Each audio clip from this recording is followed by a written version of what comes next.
10장 만나. 기적을 강구하기보다 축복 가운데 살아가는 원리를 배우는 것은 재정 분야에서도 적용됩니다. 공급이 역사하는 것에도 하나님께서 창조하신 법칙이 있기 때문입니다. 주님은 우리 손으로 하는 일을 축복하시겠다고 하셨습니다. 여호와께서 명령하사 내 창고와 내 손으로 하는 모든 일에 복을 내리시고 내 하나님 여호와께서 내게 주시는 땅에서 내게 복을 주실 것이며. 신명기 28장 8절 말씀. 여호와께서 너를 위하여 하늘의 아름다운 보고를 여시사 내 땅에 때를 따라 비를 내리시고 내 손으로 하는 모든 일에 복을 주시리니 내가 많은 민족에게 구워줄지라도 너는 꾸지 아니할 것이요. 신명기 28장 12절 말씀. 우리가 손대는 일은 모두 축복을 받습니다. 그런데 100 곱하기 0은 0이라는 사실을 아십니까? 현재 어떤 피치 못할 사정으로 인해 정부의 지원을 받아 살아가는 사람들을 비난하려는 것은 아닙니다. 무엇을 하든 당사자의 선택이며 하나님은 어떤 상황에서도 당신을 사랑하시고 저도 그 문제에 대해서 화를 내는 것이 아닙니다. 그러나 그것은 하나님께 능력으로 역사해 달라고 기도하면서도 자신은 아무 일도 하지 않는 것입니다. 정부의 지원을 받는 상태를 하나님께서 어떻게 축복하실 수 있겠습니까? 이렇게 생각하는 사람들도 있습니다. 나는 맥도날드 같은 데에서는 일하지 않을 거야. 거기서 일하는 것보다 정부 지원금이 더 많은데 뭘. 그러나 그 둘에는 차이가 있습니다. 우리가 손대는 것은 하나님께서 여러 배로 늘려주실 수 있다는 것입니다. 하지만 지원받는 돈은 배가 차시지 못합니다. 주님은 정부의 지원금을 통해 당신을 축복하지 않으실 것입니다. 정부의 지원이 필요한 순간이 있다면 그때는 그렇게 해야 되겠지요. 누구나 일시적으로 도움이 필요할 수 있습니다. 그러나 계속 그렇게 살지는 마십시오. 하나님의 최선 이외의 것에 머무르지 마시라는 뜻입니다. 하나님이 당신의 필요를 공급하신다는 사실을 믿으십시오. 그런데 이렇게 재정 문제에 대해 얘기하다 보면 아예 일하는 것 자체를 싫어하는 사람들도 있다는 것을 발견합니다.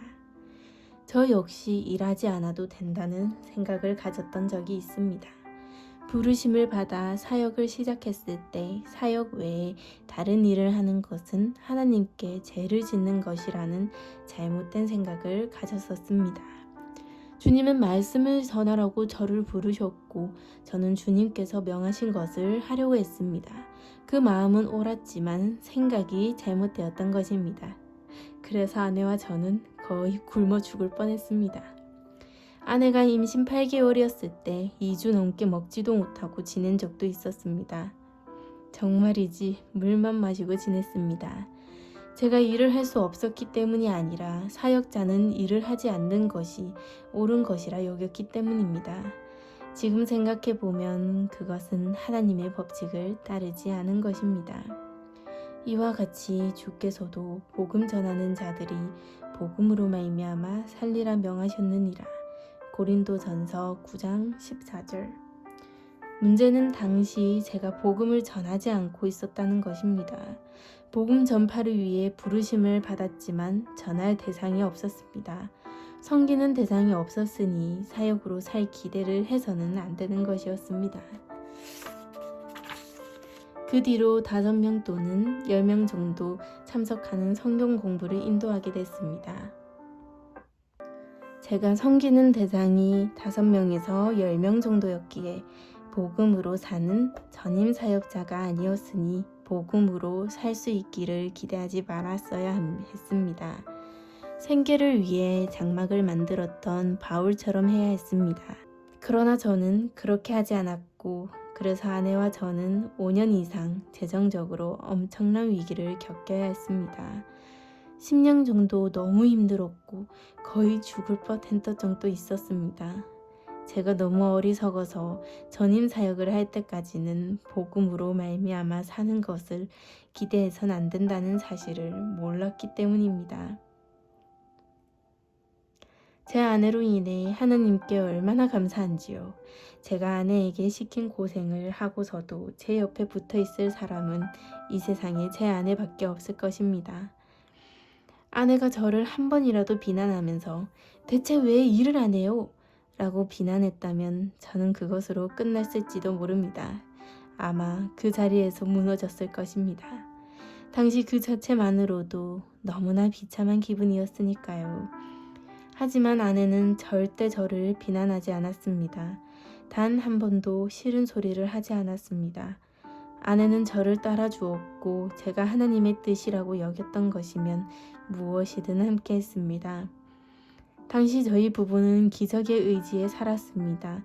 초인종이 울려서 나가보면 현관 앞에 식료품으로 가득한 바구니가 있었지만 사람은 아무도 없었고 누군가 물건만 두고 도망가기에도 시간이 너무 짧았습니다. 사람이라고는 어디에도 보이지 않았으니까요. 이렇게 먹을 것이 어디선가 나타나기도 하고 우편함에 돈이 들어있기도 했습니다. 자기의 주소를 적지 않고 우편으로 현금을 보내주신 사람들도 있었습니다. 그런 일들이 여기저기서 불쑥불쑥 일어났습니다. 그때 우리는 정부 지원으로 식료품을 받을 수도 있었습니다. 결혼한 그 해 연수입은 1253달러였는데 한 달 월세가 100달러였습니다. 어떻게 살았는지도 모르겠습니다. 그 다음 해는 연수입이 2300달러였습니다. 그 상태면 여러 가지 정부 지원을 받을 수 있었겠지만 그것보다는 더 좋은 것이 있다고 계속해서 믿었습니다. 하나님께서 채우신다고 믿었던 것입니다. 그 믿음을 붙잡는 방법에 있어서는 잘못된 것이 많았지만 적어도 그렇게 하겠다는 목표는 확실했습니다. 한 번은 딸랑 7달러와 쿠폰 하나를 들고 하나님을 신뢰하는 마음으로 마트로 향했습니다. 너무 오래 못 먹어서 먹을 것이 필요했거든요. 그런데 나올 때는 비닐봉투 7개에 가득 담긴 식료품과 10달러어치의 쿠폰이 생겼습니다. 집으로 돌아온 뒤 어떻게 이런 일이 가능했는지 따져보았지만 알 수 없는 노릇이었습니다. 그날 우리가 구입한 것들은 전부 특별 세일 중이었는데 그 자체만으로도 기적적인 일이었습니다. 우리가 그 시기를 견디고 살아남은 것 자체가 기적이었습니다. 한 번은 재정적인 형통에 대한 설교를 들으러 간 적이 있었는데 거기서 판매하던 설교 테이프들을 보며 생각했습니다. 이 설교를 들을 수만 있다면 내 인생이 바뀌겠구나. 그런데 그 설교 테이프들을 살 돈이 없었습니다. 곁에 있던 아내를 쳐다보니 눈에 눈물이 고여 있었습니다. 아내도 그 말씀이 우리에게 도움이 될 거라는 것을 알았지만 그것을 살 돈이 없다는 사실을 뼈저리게 느끼고 있었던 것입니다. 그때 저는 결심했습니다. 하나님께서 저에게 다른 사람을 도울 수 있는 진리의 말씀을 보여주신다면 그 어떤 누구도 돈 때문에 그 진리를 듣지 못하는 일이 없도록 하겠습니다. 그래서 우리 단체는 도움이 필요한 사람들에게 그동안 수백만 개의 테이프, CD, DVD, 책 등의 설교 자료들을 무료로 공급해 왔습니다. 우리 웹사이트만 해도 매달 수십만 번의 다운로드가 무료로 공급되고 있습니다. 지난 40여 년간 우리는 주님의 일하심을 통해 수백만 자료들을 무료로 나눠줄 수 있었습니다. 할렐루야, 주님을 찬양합니다. 그때 재정의 형통에 관한 말씀을 듣고 나온 날 댈러스 시내 한복판에서 차에 기름이 떨어졌습니다. 때는 밤 11시가 넘었고 날씨는 매우 추웠습니다. 어떻게 해야 될지 몰랐습니다. 돈이 한 푼도 없었기 때문에 차에 손을 얹고 예수님의 이름으로 시동이 걸리라고 명령했습니다. 그런데 차에 시동이 다시 걸렸고 기름값이 생길 때까지 일주일 동안 차를 몰고 다닐 수 있었습니다. 그것은 기적이었습니다. 그런데 차에 부동액을 넣을 돈이 없어서 엔진 실린더 블록이 얼어서 깨져버렸습니다. 그 깨진 부분을 보니 거기서 물이 뿜어져 나왔습니다. 그런데 수리할 돈이 없어서 기도했습니다. 그리고 그 블록이 깨진 채로 그 차를 1년 동안 몰고 다녔습니다. 그것도 기적이었습니다. 이론적으로는 설명할 방법이 없습니다. 그렇게 우리는 하루하루 기적에 기적을 경험하며 살았습니다. 한참 뒤에 콜로라도로 이사한 이후 어느 날 운전 중에 그 일들이 떠올랐습니다. 하나님, 저희 부부는 항상 기적을 경험했습니다. 기도하지 않으면 먹을 것도 없었는데 수십 년간 그런 기적을 체험하지 못했습니다. 차에 손을 얹고 기도한 뒤 휘발유 없이 차를 몰고 다녔던 것, 배가 고플 때 기적같이 식료품을 공급받았던 것이 벌써 오래되었습니다. 이렇게 기도하면서 혼자 생각했습니다. 어떻게 된 거지? 매일매일 기적을 체험했었는데? 그때 주께서 저에게 이렇게 물으셨습니다. 그때로 돌아가고 싶으냐? 아닙니다, 주님. 그러고 싶지 않습니다. 지금이 더 좋습니다. 지금은 차에 문제가 생기면 바로 수리를 맡기거나 새 차를 살 수 있습니다. 어떤 것이 더 좋은 것일까요? 간절히 기도하고 진리의 말씀에 굳게 서고 말씀을 고백하자 짠! 하고 갑자기 누군가 나타나 새 차를 사주는 것. 글쎄요. 그것은 놀라운 기적이지만 저는 그보다는 현금이 충분하게 있어서 필요할 때 바로 차를 살 수 있는 편이 더 좋습니다. 이것이 축복과 기적의 차이입니다. 기적은 자연 법칙을 대체하거나 멈추게 하는 것입니다. 그리고 이 모든 자연 법칙을 만드신 분은 하나님이십니다.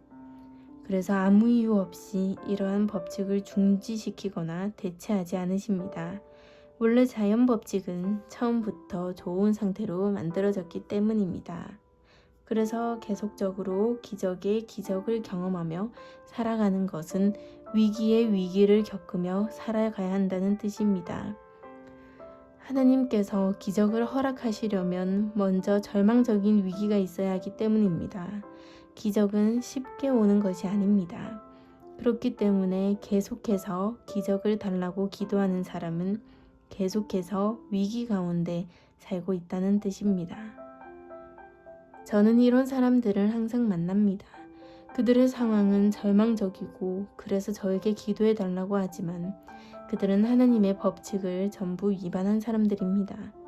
우리에게는 자연적, 물리적 법칙만 있는 것이 아닙니다. 영적인 법칙 또한 존재하는데 그 중에 재정적인 영역은 다음과 같습니다. 하나님께서는 우리의 손으로 하는 일에 복을 내리십니다. 신명기 28장 8절 말씀. 일하지 않으면 먹지도 말아야 합니다. 데살로니가 후서 3장 10절 말씀. 100 곱하기 0은 0입니다. 창세기 26장 12절 말씀. 이러한 영적인 법칙은 무수히 많습니다. 그런데 저에게 기도해 달라고 간절히 바라는 사람들은 하나님의 말씀대로 행하지 않습니다. 일을 하지 않습니다. 낙심하여 우울해하고 쓴뿌리를 갖고 있습니다. 화가 나 있으며 용서하지 못한 마음으로 가득합니다. 이렇게 영적인 법칙들을 모두 어기면서 위기 가운데 살아가고 있습니다. 하나님께서 말씀하신 것을 따르지 않기 때문입니다. 이것이 현재 당신의 모습입니까? 영적인 법칙들을 어기고 있습니까? 항상 위기 속에 살고 계십니까? 주님께서 명하신 대로 해오셨습니까? 하나님께서 저와 제 아내를 사랑하시듯 당신도 사랑하십니다. 하나님은 저희 부부가 굶어 죽지 않기를 바라셨기에 기적을 허락하셨습니다. 그런데 문제는 저희 재정 생활에는 총체적인 문제점이 있었다는 것이었고 당신의 재정 생활도 그럴 가능성이 크다는 것입니다. 삶 가운데 재정적인 문제가 끊이지 않습니까? 기도로 기적을 경험했지만 같은 문제가 다시 반복됩니까?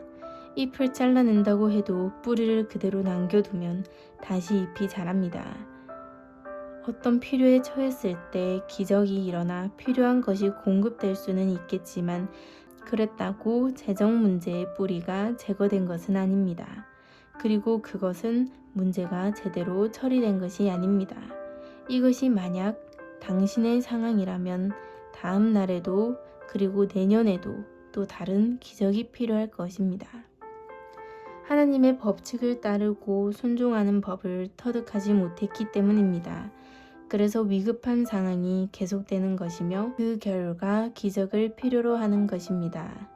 하지만 그것보다 더 좋은 방법이 있습니다. 그것은 하나님의 축복으로 사는 것입니다. 재정적인 형통에 대한 하나님의 말씀을 배워 그대로 행하십시오. 그리고 몇 가지 자연적, 물리적 법칙들도 배우고 행해야 합니다. 제가 배운 것 한 가지를 여러분과 나누도록 하겠습니다. 저는 평생 동안 하나님을 섬겨왔습니다. 8살 때 그리스도를 영접했고 계속해서 주님을 구해왔습니다. 하나님을 멀리한 적은 아주 잠깐이고 18살에 기적적으로 하나님을 체험한 후에는 전적으로 하나님을 섬겨왔습니다. 좋은 일도 많이 있었지만 저의 사역은 초반부터 고전을 면치 못했습니다. 은행에서는 대출 때문에 우리 단체가 문을 닫아야 한다는 말을 자주 했습니다. 항상 위기 상황이었습니다. 저와 알고 지내던 사업가 폴 밀리건은 1996년도에 자신의 회사 소속 회계사를 데리고 우리 단체를 방문했습니다. 그는 이 단체를 돕기 위해 왔습니다. 라고 했습니다. 이틀간의 조사 후에 그들은 이렇게 말했습니다. 뭔가 심각하게 잘못되었네요. 장부상으로 이 단체는 파산 상태여야 합니다. 이대로는 지탱할 수가 없는 상태예요. 문제의 원인을 찾아보겠습니다. 그때 저는 폴에게 경영에 대해 많은 것을 배웠는데 그 중에 하나가 필요한 때에 맞추는 경영이었습니다. 그는 우리 단체의 창고로 저를 데려가서 이렇게 말했습니다. 목사님은 이 창고에 15만 달러를 썩히고 있네요. 이때는 우리 단체 수입이 한 달에 3만에서 4만 달러 정도 될 때였습니다. 제가 15만 달러가 어디에 있습니까? 라고 묻자 그는 창고에 가득 쌓여있는 책들과 오디오 관련 자료들을 가르쳤습니다. 그때 우리는 건당 14달러의 인쇄비가 드는 저의 주석 성경을 7달러로 단가를 낮추기 위해 대량으로 1만 권을 인쇄해 놓았습니다. 당장에 들어가는 돈이 반값밖에 안 되니 재정을 절약하고 있다고 생각했던 것입니다. 그런데 폴은 재고를 창고에 쌓아두어 15만 달러를 썩히고 있다고 일러주었습니다. 그러나 필요한 때에 맞추는 경영을 도입함으로써 재고 물량을 낮게 유지했습니다. 단가는 조금 비싸더라도 15만 달러를 창고에서 썩히지 않고 다른 곳에 유용하게 쓸 수 있었던 것입니다. 1996년도에 폴에게 배운 이 한 가지의 원칙으로 인해 우리 단체는 그 이후 재정이 부족했던 적이 없었습니다. 이렇듯 제가 몰랐던 재정에 관한 물리적, 자연적인 방법들은 세상에서도 많은 변화를 이룬 것들입니다. 하나님께서 만드신 법칙에는 이러한 물리적 법칙 외에 감정적, 영적 법칙도 있습니다. 하나님은 이것이 우리를 위한 것이라고 말씀하셨습니다.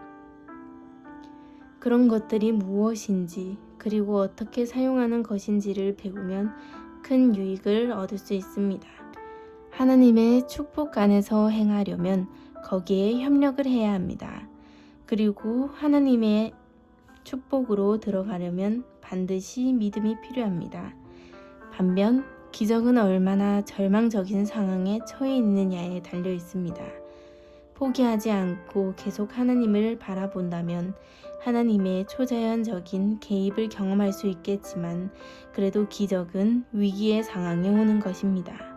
그래서 계속되는 기적 가운데 살고자 한다면 계속되는 위기 가운데 살면 됩니다. 축복과 대조적으로 기적은 일시적입니다. 절대 일상이 되진 않습니다.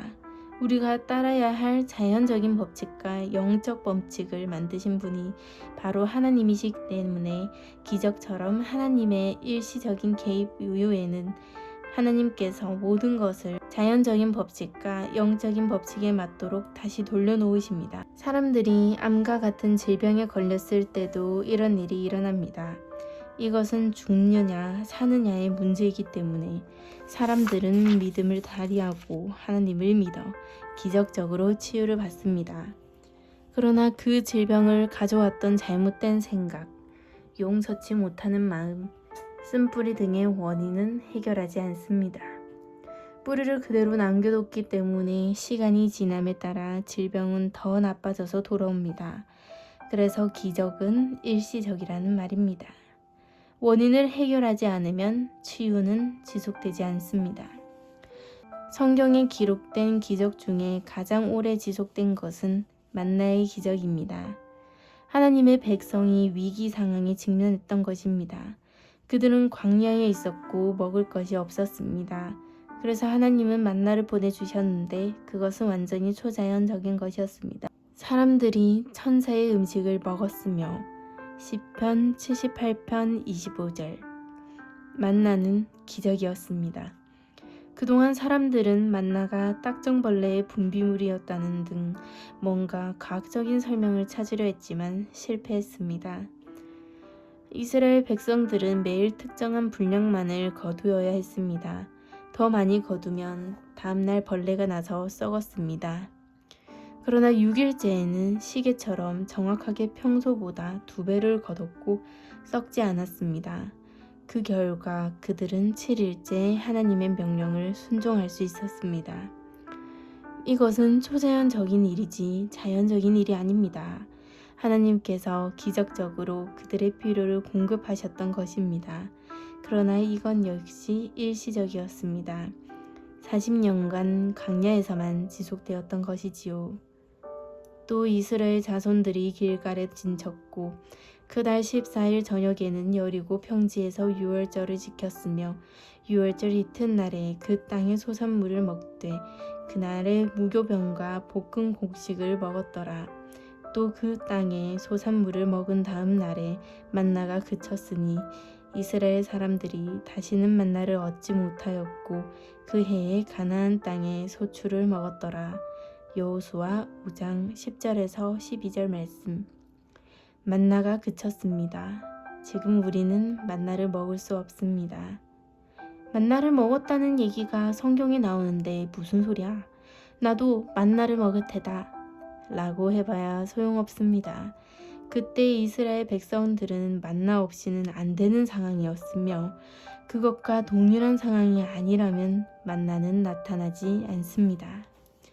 만나는 그때를 위한 일시적인 것이었기에 이제 누구에게도 만나는 나타나지 않을 것입니다. 만나는 그때를 위한 기적이었고 그 시기는 지났습니다. 축복과 기적에 또 다른 차이점이 있습니다. 기적은 간신히 위기를 넘길 만큼만 주어진다는 것입니다. 기적은 결코 풍성하지 않습니다. 만나가 그랬습니다. 그래서 이스라엘 백성들은 모세에게 만나에 대해 원망했습니다. 우리 마음이 이 하찮은 음식을 싫어하노라. 만나가 지겨워진 것입니다. 아침에도 만나, 점심에도 만나, 저녁에도 만나. 만나가 필요를 채워주기는 했으나 풍성함은 아니었습니다. 반면 약속의 땅은 어땠을까요? 그곳에서는 각종 과일과 고기를 먹을 수 있었습니다. 정탐꾼이 가져왔던 열매를 생각해 보세요. 포도송이가 너무 커서 장대에 매달아 2명의 남자가 날라야 했습니다. 그 땅은 너무나도 풍성한 땅이었습니다. 그곳의 포도송이는 지금의 포도송이와 엄청나게 비교됩니다. 포도송이 하나가 사과만을 쓸지도 모릅니다. 약속의 땅이 얼마나 풍성했는지 상상이 되시나요? 하나님의 축복은 이렇듯 자연적인 것을 통해 옵니다. 자라날 시간이 필요합니다. 씨를 심고 잡초를 뽑아주고 물을 줘야 합니다. 이렇듯 축복은 노력이 필요하지만 기적보다 훨씬 더 풍성합니다. 오늘날 하나님의 사람들에게도 같은 패턴이 반복됩니다. 약속의 땅에 들어갈 때까지 이스라엘 백성들에게는 만나뿐이었습니다. 여호수아와 갈렙을 제외한 60세 이상은 전부 광야에서 죽었습니다. 그래서 약속의 땅에 들어간 사람들은 대부분 40년 기간 동안 광야에서 태어나고 자란 사람들이었습니다. 만나 외에는 먹어본 적이 없는 사람들이었습니다. 오직 기적으로 살아왔던 것이지요. 그래서 만나가 그쳤는데도 불구하고 다음날 만나를 구하러 나간 사람들이 있었던 것입니다. 평생 기적으로만 살아왔으니까요. 그들은 땅을 판 적도 씨를 심은 적도 없었고 물을 주거나 잡초를 뽑은 적도 없었습니다. 인내로 수확을 기다린 적도 없었습니다. 그래서 이렇게 생각할지도 모릅니다. 설마 나한테 이 일을 하라는 것은 아니겠지? 나는 믿음으로 사는 사람이야. 나는 초자연적인 기적을 믿는다고. 글쎄요. 어쨌든 간에 그들에게 음식이 공급되는 기적은 끝났습니다. 그것은 일시적인 것이었기 때문입니다. 하나님은 우리가 기적으로 살기를 원치 않으십니다. 우리를 향한 하나님의 계획은 축복 가운데 사는 것입니다. 축복이 더 풍성합니다. 축복은 위기를 막아주는 반면 기적은 위기 때문에 오는 것입니다. 게다가 축복은 일시적이지 않고 영원합니다. 일단 하나님의 축복 안으로 들어가면 그것은 번복되지 않으며 사탄도 그것을 멈추게 할 수 없다는 것을 이 책의 후반부에서 설명할 것입니다. 하나님의 축복 안으로 들어가면 아무도 그 축복을 막을 수 없고 그 축복은 더욱 풍성해집니다. 가나안 땅의 풍성함은 만나보다 훨씬 더 좋은 것이었습니다. 만나는 초자연적인 것이었고 하나님께서 공급하신 것이 맞지만 그것은 일시적이었고 풍성하지 않았습니다. 하나님은 당신을 너무 사랑하시고 당신을 도와주시기 원하시기에 기적을 베풀어 주시지만 현재 기적이 필요하다는 사실 자체가 영적 또는 자연적 법칙을 위반했다는 뜻입니다. 하나님은 당신을 사랑하시고 당신을 살리기 원하십니다. 저 자신의 어리석음 때문에 수년간 겪은 위기 속에서도 하나님은 아내와 저에게 기적을 베풀어 주셔서 우리가 계속 살 수 있게 해주셨습니다. 그러나 그 후로 하나님은 저에게 축복 안에서 사는 법을 가르쳐 주셨습니다. 하나님의 법칙에 협조하는 방법을 알려주셨고 축복이 훨씬 더 풍성함을 보여주셨습니다. 그 결과 지금의 삶이 훨씬 더 좋습니다. 매번 기적으로 살던 그 시들로 돌아가고 싶지 않습니다. 기적을 경험해야 하는 사람들은 주님께 막 돌아온 사람이나 아직 축복 가운데 사는 법을 모르는 사람들입니다. 그들에게 기적이 필요한 이유는 아직까지는 그들의 마음이 하나님 앞에서 바르지 못하고 여전히 세상을 본받는 삶 가운데 있기 때문입니다. 그들은 기쁨 안에서 행하지 않습니다. 아직도 쓴뿌리가 있고 용서하지 않는 마음을 가졌습니다. 그들은 영적인 법칙과 자연적인 법칙의 차이를 아직 모르기 때문에 하나님께서 기적을 주시는 것입니다. 할렐루야! 하나님의 법칙에 협조하는 방법을 아직 미처 모르는 사람들을 위해 기적이 있다는 것에 대해 하나님을 찬양합니다. 그러나 제가 지금까지 나눈 내용을 이해했다면 이렇게 기도하십시오. 하나님, 제가 앞으로는 기적이 전혀 필요 없는 사람이 되도록 도와주세요. 당신의 축복 속에 거하며 위기 없는 삶을 살기 위해 제가 알아야 할 것을 가르쳐 주십시오. 그래서 제가 누리는 주님의 축복으로 기적이 필요한 사람들을 섬기는 주님의 도구로 쓰임받기 원합니다. 아멘. 감사합니다.